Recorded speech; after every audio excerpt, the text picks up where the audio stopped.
This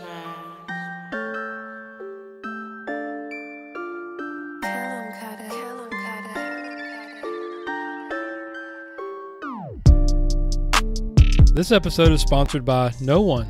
Insert your company name here. If you would have an interest in becoming a sponsor of the Golf Guru Show, please send me a proposal email to golfgurushow@gmail.com and I will review it. I am looking for company sponsors that share the same passion for success, continuous learning genes, and sharing qualities that I have and would love to partner with a company with these values. If you want to be a part of this project, feel free to contact me today. What's up, everybody? Welcome to another episode of the Golf Guru Show. I am your host, Jason Sutton, aka The Guru, where it is my mission in life to tease out the habits, life lessons, secrets to success, as well as to discuss the technical teaching and coaching ideas that you may apply to your career and your life immediately to help you achieve better results from your students and your life. Huge gratitude to all the high performers that have been on the show thus far and their willingness to share the knowledge and expertise with all of you. And thank you for listening. Thank you for sharing and supporting the podcast. On today's show, I have a little bit different spin. Somebody out of the golf business, but a high performer nonetheless. We have today Mr. Brenton Birsen. Brenton is a wide receiver in the NFL that is currently a free agent but played for the Carolina Panthers for 6 years. He was signed by the Panthers after going undrafted in the 2012 NFL Draft. Brenton has been released and re-signed several times throughout his 6-year career, which makes his story so fascinating as he describes the drive and motivation and unbelievable self-belief that he portrays and keeps him training every day and moving towards his goal of becoming one of the best wide receivers in the game.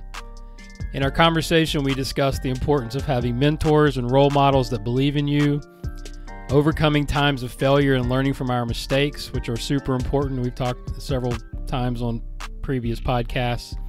His mindset and self-talk that keeps him motivated and moving towards his goal of trying to get better every day, and much, much more that we dive into with Brenton.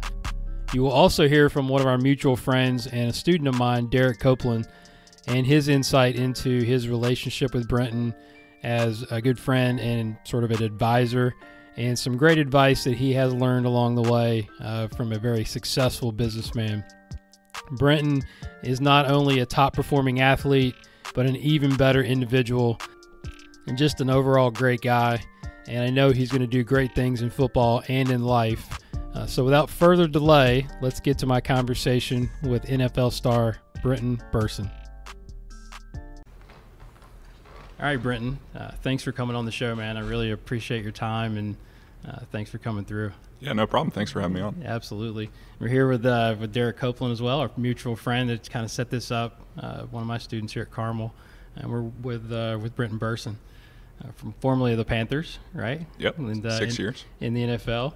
So we'll kind of get into your career, which I think is going to be interesting, and how we sort of relate high performers in all fields, whether it's athletes, business people, golfers, and we can talk golf as well if we want to get into that. But take me back. Let's start with, I know you went to Charlotte Latin High School, correct? Yep. Did you grow up in Charlotte? Take me back to your childhood. Yeah, I was born here. My parents lived in San Francisco for a while, and that's where my older brother, I have one brother. Okay.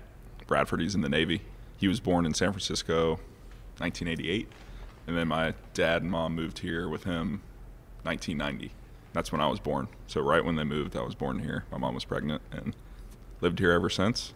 Went to Latin kindergarten through graduation, and loved every second of it. I love Charlotte. I love living here. Had the privilege to play for the hometown team, which was cool because growing up, I went to the first game, the Panthers game, down in Clemson before the stadium was built. Wow. So 1995. 1995. Yeah. I forget who they played, maybe Bears or something, but it was awesome. My mom has pictures of me and my brother dressed up in little Panthers jerseys, and it's cool. It's kind of a surreal story. Absolutely.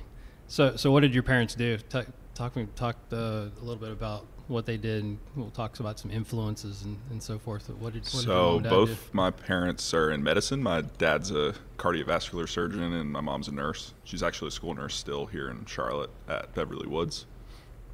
Dad, he lives in Seattle now. He's just retired. So it's kind of funny. My brother and I, neither of us had any interest in going into medicine, even though both our parents, that's all they did. So my brother went into engineering at Virginia Tech, and then now he's a nuclear engineer for the Navy. And I did accounting finance in college at Wofford. At Wofford, yeah. So when did you, how were you as a child? Did you play other sports, or was it just football and you just fell in love with it early on? So my brother and I, we loved football. That was what we would do in the backyard. But we never actually played organized till maybe 6th grade, 7th grade. I played 1 year at South Park, Pee Wee, Pop Warner. Right. And then at Latin in 7th grade. But we played basketball. We went to Hornets games all the time. Soccer. My dad tried to get me to play golf when I was a little kid. I loved it, just if I hit it well. But yeah, it was frustrating. My brother quit because he didn't like it. And my favorite sport was baseball. So I played Myers Park Trinity Little League my whole childhood, and then played at Latin. So when did you, in golf, we talk about the young kids that we teach and sort of what we call ignition, right? Which is the time when they sort of fall in love with the game, and, every young kid wants to play the PGA Tour. So when was that for you, and you said, I want to be an NFL player, or was there a moment or maybe an event that happened? Yeah, it's funny that you say that. When I was maybe 10, 11, I can't remember, probably right around 6th grade when I started playing organized, I told my dad and my mom, I was I want to play in the NFL. I love football. I love it so much. It's fun. I'm good at it. And he was like, son, stay in school. Odds are stacked against you. Yeah. I would laugh, and he was like, maybe you should focus on golf. He actually said that. And I was man. I like golf, but I'm going to try to play football. And initially, once high school came around, the NFL thing wasn't as much of a passion for me. It was more go to college and get a scholarship playing football. I loved playing football, but I wanted to get an education too. And that worked out. And then maybe sophomore year, junior year, college, I wasn't even thinking about the NFL because I went to Wofford and we didn't throw the ball. We ran the ball maybe every time I play receiver. But we had some scouts come in, and they were interested in working me out or seeing practice and stuff. And it kind of sparked something, and I was maybe they actually do have a chance. So I went for it and was undrafted coming out of college, and I've had a 6-year career in the NFL and blessed to have that. Yeah, that's awesome. What do you think what do they see? Because obviously, I'm looking at your numbers, they're pretty decent, especially for if you had a running team at Wofford. So you must have got the coach to throw it a couple of times. Yeah, what was good about having that running offense, you only got maybe 4 targets a game, but when you did, it was one-on-one. Right. They're playing man, they're loading the box. So if you can get open, it shows up on tape. So what do you think the scouts saw in you? Was it the length? You're a tall guy. You're 6'3". I think that's what initially caught their eyes, fit the prototypical height, weight that they're looking for a position. Yeah. So I was 6'3", 210, which they're okay, that's decent size. And then if you run well at your pro day, that's really all they look at, which sometimes kind of sucks. But, if you can run well, you'll get a shot, and that's what happened. So how fast was because did you go to the combine right away when they say, we want to try you out? How did that work? So they do the NFL combine, and they only invite a certain amount of guys. I didn't get invited to that. So if you don't, most schools hold their own pro day, which is in the spring, either leading up, I think it's after the combine. So if you don't do well at the combine or you weren't invited, scouts from teams will come to your school, and you put on a little pro day, and you do what you would do at the combine. Not your normal day at Wofford, I guess. No, it was pretty exciting. Yeah, I bet it was. Yeah, so Wofford's a small school, so we held it for a lot of the other small schools in South Carolina. So South Carolina State, Limestone, a couple of those schools would have players that came. So it wasn't just me. So how was that? The mindset had to flip. When did you go, I think I may have a chance at this? That was probably the most nervous I've ever been, including NFL playoff, anything. I remember sitting, because you had to sit around that morning. You didn't work out till like 2 in the afternoon. I like couldn't eat or anything. I was so nervous. Oh my gosh, I can imagine. So take us through that. So when you get the call, right? I mean, as you go through, you're like, okay, am I going to make it? I mean, take us through that process. That had to be just unbelievable. As you're getting ready to have a dream that you're just getting ready to come to fruition. I mean, what is that like? Yeah, it was exciting. Yeah. I remember as an undrafted guy, you kind of watch the draft. The last day is on a Saturday afternoon, and I thought maybe the 7th round I'd get picked, but I didn't. And then what happens is once the draft ends, it's just a free-for-all. Like, teams are calling agents because, like, everyone's fair game. Like, right. There's no one on the clock anymore. You basically just call whoever you want and try to sign them. So, like, I think a couple teams called my agent, and what happened was I have this friend. We were all at college. We were watching it together, all my friends from Wofford. And he's from Pennsylvania. He's a huge Steelers fan. So the whole time he's he's wanting you to go to the he's Steelers. Like, I want you to go to the Steelers. I want you to go to the Steelers. So my agent calls and he goes, the Steelers called, and I think we're going to sign there. Like, he just called me. That's all I had heard from anyone. I'm like, okay. Like, I'm super amped. Yeah. Everyone's excited. I told my friend Brad, he's running around the parking lot excited. And then my agent calls back 30 seconds later and goes, actually, we're going to go to the Carolina because they offered like a better contract or something. Right. So I was like, that's where I wanted to go. Right, like, yeah. Hometown. Me and my brother were celebrating.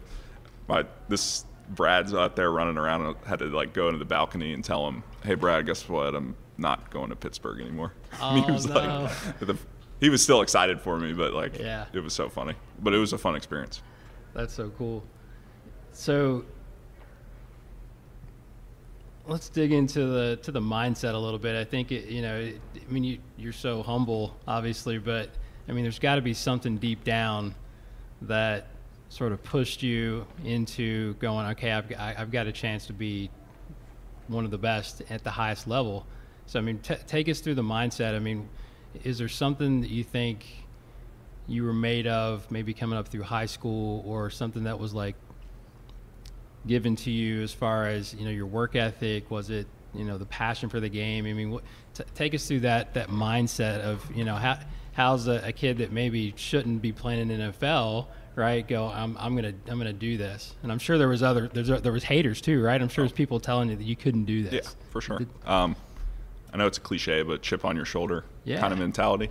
And it would change every level. So in high school, we had a quarterback that was All-American, Under Armour All-American quarterback.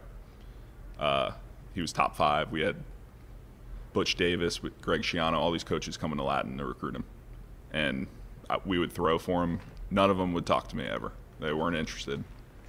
I'm like, this is kind of messed up. Yeah. None of them, not one D1A school was interested. Wofford was interested the whole, like, watching games. Yeah, I was curious season. to see whether you had any other they were the offers. They were the only team to really talk to me. So that's why I went there. Like, later, once these teams like App, Duke, Vanderbilt, some of these not like Florida, like SEC schools, once they didn't get who they wanted, they were in a panic mode.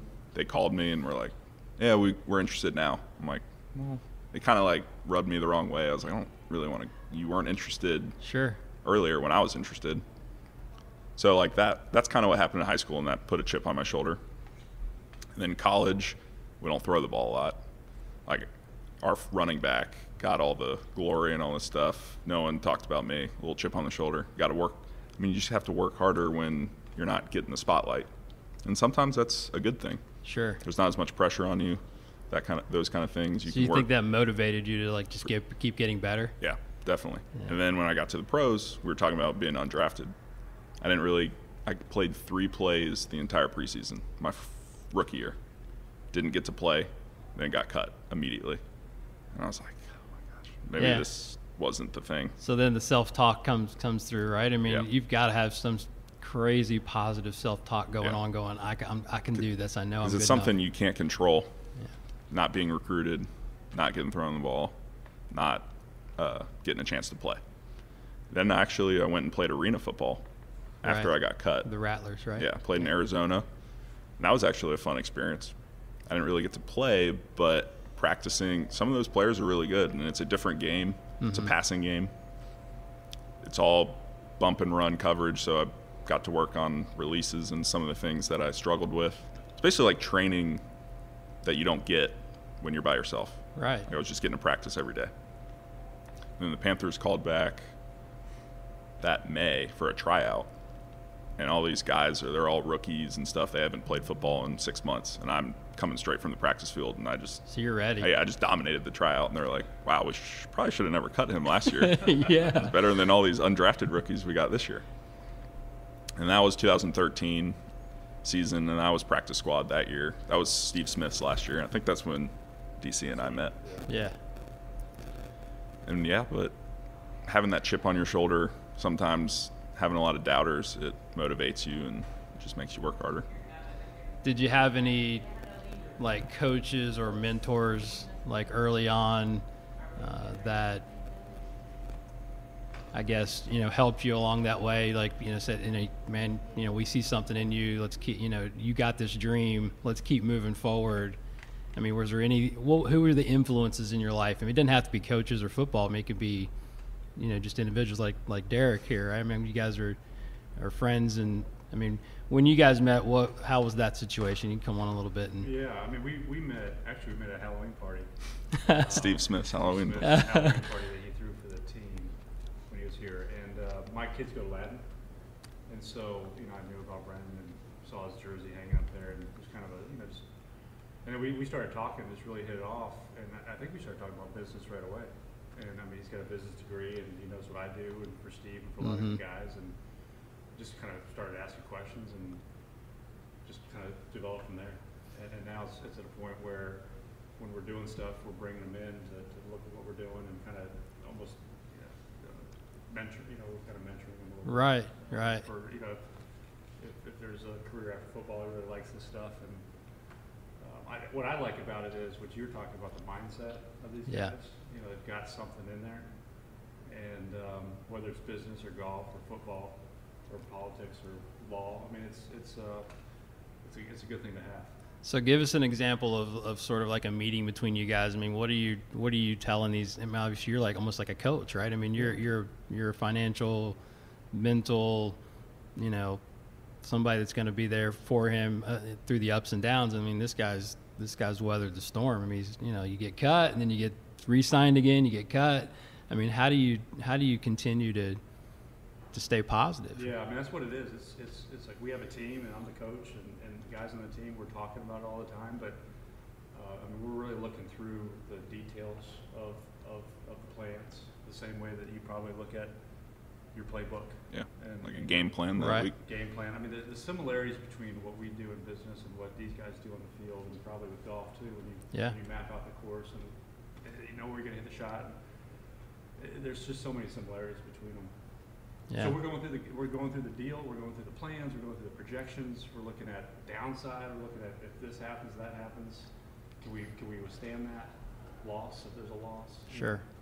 Look at the downside a lot. Yeah. If you can live with the downside. What's the worst thing that could happen scenario? Yeah. I think that's. You don't do it. You don't do a 60-yard out pass every play. Right. You take some short ones and then you go for a long one. It's the same thing with business. And Gotcha. Brenton gets that, and I think he enjoys it. Yeah, and I think with that said, trust is a big thing. It's like if he brought me a deal or a business plan, he can go through the game plan, all the specifics, but at the end, I trust what he's going to say. And then back to football or golf. Golf, you trust your caddy. Absolutely. Or your caddy coach. Trust, or your swing coach. Yeah. Football, you got to trust the other 10 guys playing on the field, all the coaches. It's the biggest team sport there is. If one guy messes up, the play's done. Right. And that's what makes football great, and that's what makes business great, and that's why I love golf too. So who are your other influences that you've had? Football wise, I'd say Ricky Prohl. So he was the first year I got cut with the Panthers. He was an assistant offensive coach, and he helped with the receivers. I think it might have been one of his first years coaching in the NFL. And if you don't know who Ricky Prohl is, he played in the NFL for 16, 18 years, won a Super Bowl or maybe 2, Rams, Colts. And as an assistant that year, he kind of helped out with the younger receivers. And he saw that I was frustrated not getting to play, and he would help me in practice. And I was a super nice guy. I got cut, and then the next year, when they brought me back, 2013, he got promoted to receivers coach. Right, I remember that. And he was the reason I got brought back. He wanted me to come back. He fought for me to come back as a tryout guy. He's like, just bring him back. He'll impress you in the workout. And I'm like, all right. And since then, he was the receivers coach till 2016 season, so a couple seasons. And through that, he believed in me the whole time. Every year during cut, I probably got cut 5 times, up and down, right. Practice squad. Yeah. And every time he'd fight for me in the front office and all that. He fought for all the guys. He was a great coach. And what made him great is he played. He was a player's coach. Right. He knew how it felt. He knew how to play. He knew all the ins and outs. And I looked up to him a lot. He was a great coach. So would you guys, did he help you with technique? I mean, what are you doing now to get better? Like, I mean, you're at the highest level. Is it more fine tuning? It's kind of like relating to golf, obviously. Yeah. When you get playing the tour, it's not like you're changing your swing a lot. It's more about sort of maintaining your skills. I mean, how's that as a wide receiver? He kind of would add to your arsenal, if you will. He was a great route runner. He played 18 years, won multiple Super Bowls, so he obviously knows how to play the position. And all these guys in the NFL can play football, and they can run, they can catch. It's the little things, especially at the receiver position. It's a feel thing, which you could probably compare to golf. Absolutely. Yeah. On this route, you need to know what the defense is exactly. You need to know where the little holes in the zone open up. It's not just about running 10 yards and then cutting at this angle or whatever. And that's what he would help us with. Film session. Like, it's more in the film room where he can show you how to feel out this certain route. And that's what I thought one of my strengths was, and he helped develop that. Yeah, I was going to say, what do you think your sort of superpowers are, when maybe you're not the fastest guy or the quickest guy, but you have that feel for where that opening is. I mean, how would you think what is that what the coaches say about you? I don't know what the coaches say, but that's what well, we're like, what would Ricky say about you? He's like, what is your strengths? He would say he's just as fast as anyone else. I mean, he might not look it, but he's deceptively fast. Mm-hmm. He'll catch the ball, he's smart, and he knows how to get open, and that's goes back to what we were talking about, having a feel for zone versus man. So any other mentors, anybody like growing up that motivated you, or or was there any moment that maybe growing up that somebody told you that you couldn't do something? Is there an example there? No, you don't have to name any names. No one specific, but just all my coaches throughout the years, Little League Baseball, Little League Football, all the way up to Coach McNulty at Charlotte Latin. He was a great coach. He just retired this past year.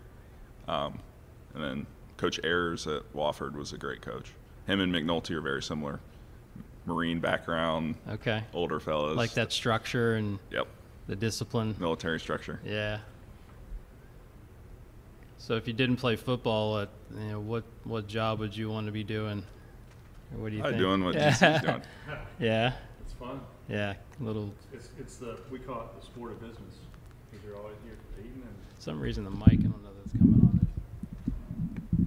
It's just a sport of business, competing, and you got a team, and you got to trust your team, like Brenton said, and it is fun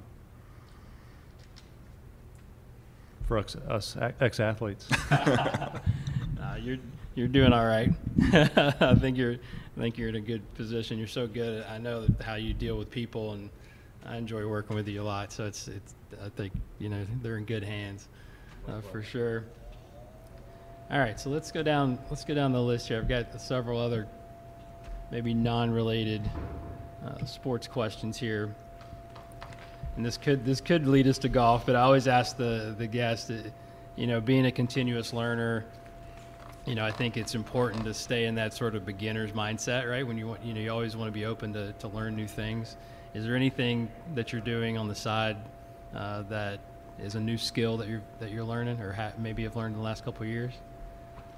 Kind of to do with DC, I mean, not to go back to business, but Yeah. real estate's really interesting to me. One of my good friends is a realtor here in Charlotte.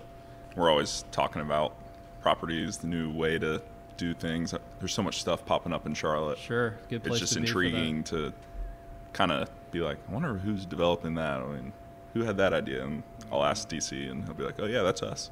And we'll laugh. Yeah. Yeah, but it's fun. I like real estate, and that's what's interesting to me. Do you like to read, or is there any do you have any book ideas? I was actually coming here. I was going to ask DC if he has any book ideas after we were done. Last year, I got hurt in preseason, so I was out the first half of the season rehabbing.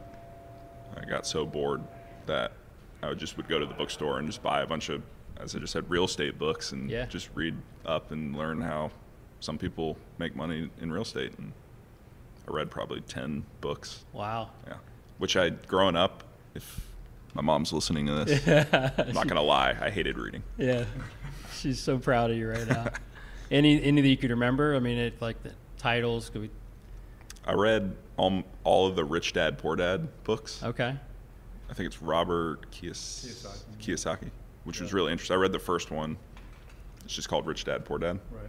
And then he has like a whole company and series from real estate all the way to just personal finance. Just the way he wrote his books, it was intriguing. Anything from you, D? Yeah, I just read Ken Langone's book, I Love Capitalism.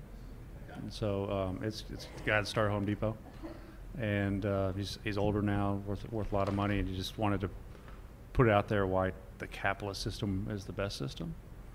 And it's a great read. Read it in about a day. Nice. Yeah. All right. We got a book club going. Yeah, there you go. Well, we always like to try to give book ideas, and I think high performers, continuous learners. I mean, I think it's important. I'm always reading stuff about business and marketing and coaching and things outside of golf. I mean, I probably read more books outside of golf than I have inside of golf. I love golf books. If you have any ideas. Oh yeah, I got plenty. It's always interesting, especially from the player's perspective. I'm cautious to give too many like swing theory books, right? I'll tend to give more people mental books. Some of the older ones, really, like the 30-second golf swing is a great book from TJ Tomasi. Talks a lot about pre-shot routine and how to sort of get into that. I mean, anything from Rotella. Obviously, you've probably heard of Bob Rotella. He's one of the sports psychs that works with a ton of tour players. He's got tons of books out there that are good. But yeah, swing theory I think it can be dangerous, if it doesn't relate to your particular problem. So yeah, tell me about your golf game. How often you get to play? I mean, you're probably in season, probably a little bit tough to get out, right? Yeah, in season, never. Yeah. And then as soon as the season ends, it's 20, 30 degrees out, but I still try to go out and hit balls and stuff. This past spring, summer, I'm a member at Piper Glen, and they renovated. Right. And we got a puppy Newfoundland. Oh, so my life's, gosh. I've had dad life. My golf game's not as pure as it used to be. Oh my gosh. I'll be in the garage. I'll be in the garage putting, and he'll steal all the balls and run away. So I'll get like 30 seconds in. Oh man, that's awesome. Yeah, but I love to play golf. I mean, what kind of scores do you shoot when you're playing regularly? Last week I shot a 75. Wow. Okay. At Piper Glen. So that's my home course. Yeah, that's good. And then I'd come out here and shoot a 90. I'm very inconsistent. So how did you learn? I mean, did you have any lessons coming up, or you sort of? My dad taught me. He was a member at Piper Glen back when I was a kid. Yeah. He taught me. I wasn't great. I could hit a driver, but I always struggled hitting irons off the fairway. I would always duff it, and he would say it's because I picked my head up, but I still don't believe him. Yeah, that's not good advice, by the way. You can tell Dad that's not. He's fired as a coach. And then I never had a lesson till 2 years ago. Daniel Meggs is a good friend of mine. Yeah, he's a member a pro over at Piper Glen. Mm-hmm. He's about my age. Yeah. So he saw me hitting on the range, hacking away, and he just every day would drive by and be like, let's do a lesson sometime. I'm like, I don't do lessons. And then finally, it wasn't going too well, so I let him do a lesson. And ever since, we meet up once a week. And there you go. He's a good friend of mine. And yeah, that's the only guy I've gotten lessons from. He's a good one. It's definitely. How's your golf game, DC? Well, yeah, since you just saw me last week, no, we won our flight in the member guest, and then yeah, thanks. And then scalded my 6-iron, 165 yard 6-iron. So in the shoot off, but played well all throughout the weekend. Thanks to you. That one swing tip I gave you there in the last lesson that did it, right? Yeah. What was the swing tip? Yeah. Well, I wasn't moving my hips at all. I was just standing totally still and without moving my hips. And Jay has me getting my hips into it now, and it just totally changed the ball flight and probably added 15 yards to my clubs. Yeah, getting a little more height. So yeah, he was very typical. We can get in the little swing here. But yeah, very typical of a lot of amateurs that try to have their hips restricted in the backswing, right? And if the hips don't move, the shoulders and the rib cage can't travel far enough. So his swing got really short, and ball flight's coming out super flat, right? So just increased his trail hip rotation a little bit. Got the little more length to the backswing. Hand path was a little bit longer, and ball starts going higher. I need the old DC swing because my ball goes way too high. It goes really high. Yeah. We'll have to get you in for a checkup. We'll get Megs over here, and we'll do a 3-way lesson podcast. That would be awesome. Actually, I'm going to get Daniel on the podcast at some point. Really, really, really good dude. All right, so a couple more questions. Thank you so much for your time here. Just a few more rapid fire questions that I like to ask. Actually, before we get into it, I want to know a little bit about your training regimen. You say you're just working out and training right now. What does that look like for the listeners out there? So in the off season, I work out at Velocity with Jed Hardigan. He's a speed trainer down off, I think it's Nations Ford and South Boulevard. So during the off season, which is like February to April when OTAs start, you work out with him 3 times a week.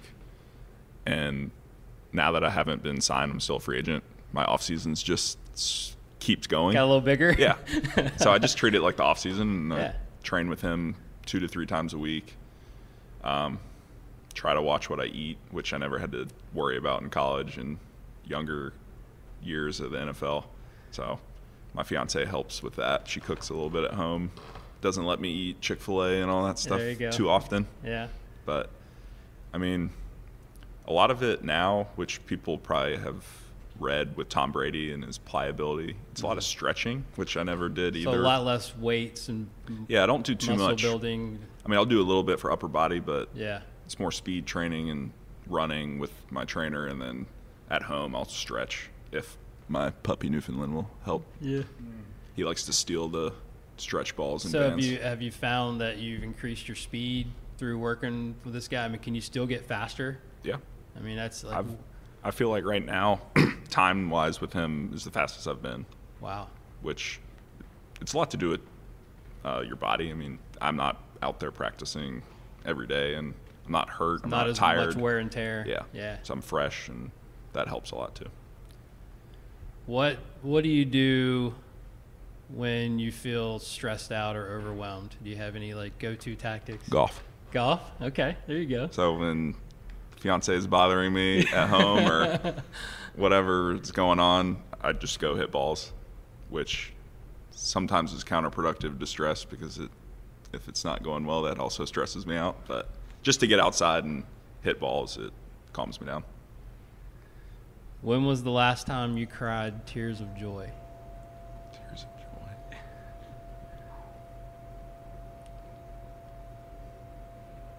When we went to the Super Bowl. Yeah. So I think when we won the NFC Championship. And you were hurt, right? I was just inactive. Okay. I didn't play in that game. But, gotcha, yeah. That had to be so cool to be a part of that. It was just cool to be a part of it. Yeah. We were doubted as receivers that whole season because Kelvin Benjamin got hurt. It was Ted Ginn, Philly Brown, a bunch of guys that no one believed in, and Cam had an MVP year. It was fun. And it was fun to win that game in Charlotte against the Cardinals. That's awesome.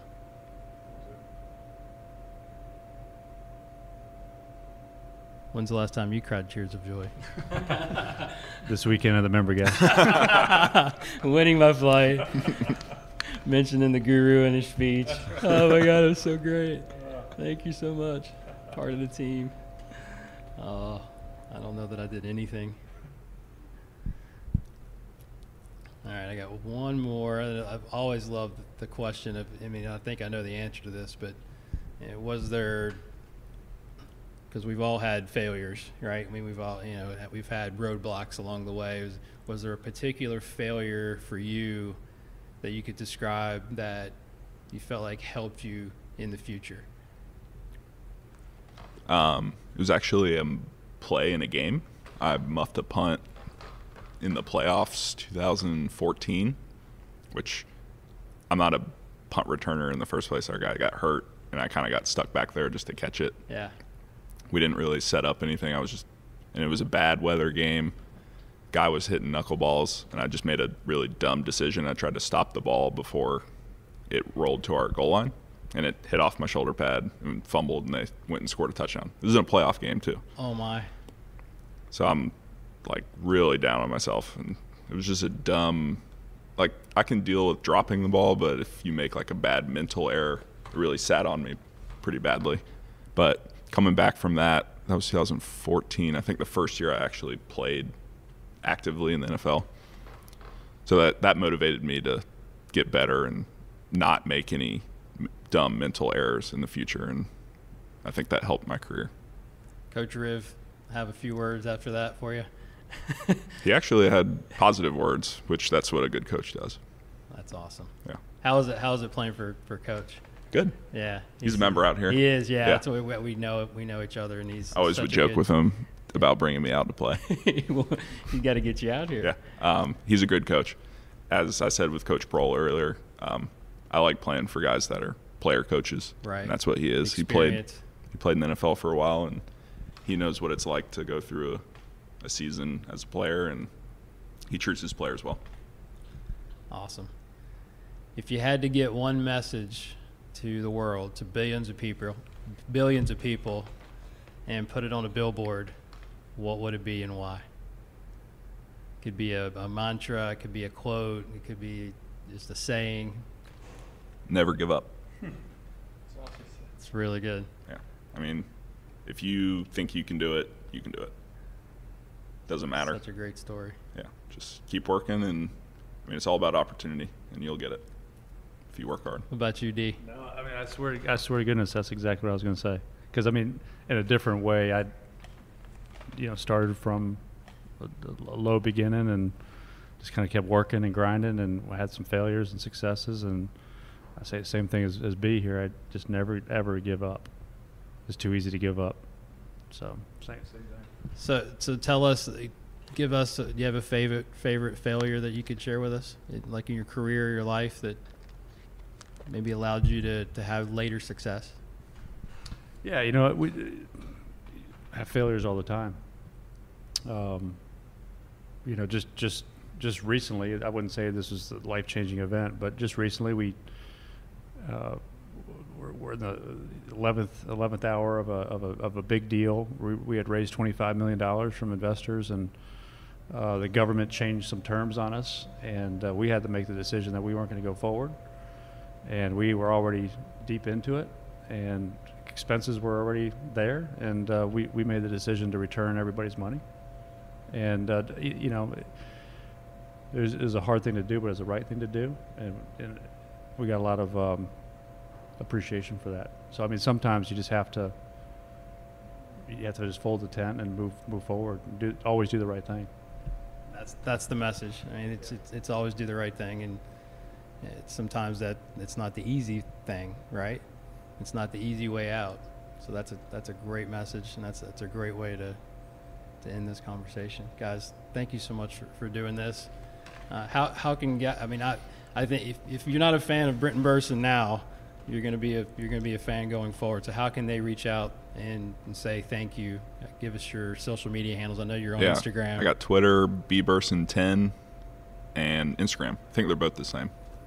Or you could just search my name on either. Absolutely. So thanks for having me on. It was awesome. Thank you so much for coming on, and best of luck, this season. We're going to be rooting for you. Hopefully you'll be back with the Panthers. Yeah, never know. Appreciate it. All right, man. What's up, everybody? Guru back here again with a couple of things before you jump off. First, big thank you to Brenton Birsen for coming on the show and sharing his story and giving such great insight from a high-performing athlete. You can reach out to him on the Twitter and Instagram at @BBersin. That's BBERSIN 10, the number 10, and say thank you. If you weren't a fan of this guy before, you are now, and we're going to enjoy following him on his journey in the upcoming seasons on the NFL. Also, tweet me your biggest takeaway from Brenton and our conversation, as you can reach out to me on the Twitter, if you're not following me already, at Golf Guru TV, and Instagram as well at the same handle. Also, check out my website, www.golfgurutv.net, where you can find lots of videos, articles, and more information on my teaching and coaching. Send me in a question for #Guru Friday. We're going to bring that back. I've got a few questions in the hopper. Would love to get a few more. You can email the show at golfgurushow@gmail.com, where I will assign you a fake name, or you can assign one for yourself, and I will answer all your teaching and coaching questions. Or just send me a note. Tell me if you enjoy the show or not, any recommendations on upcoming guests, and so forth. This show and all episodes of the Golf Guru Show was produced by myself, Jason Sutton. Music by Zach Mullet, a.k.a. Cutta Beats. And also leave me an iTunes review or a rating. I've got a couple, which is great. I appreciate all the feedback. I appreciate everybody subscribing and all the kind text that I've been getting from the last few episodes. I've got plenty of great guests coming down the pipe. And always, as I leave you, study, practice, teach, and then pass it on. I will talk to you next time. Thanks for listening.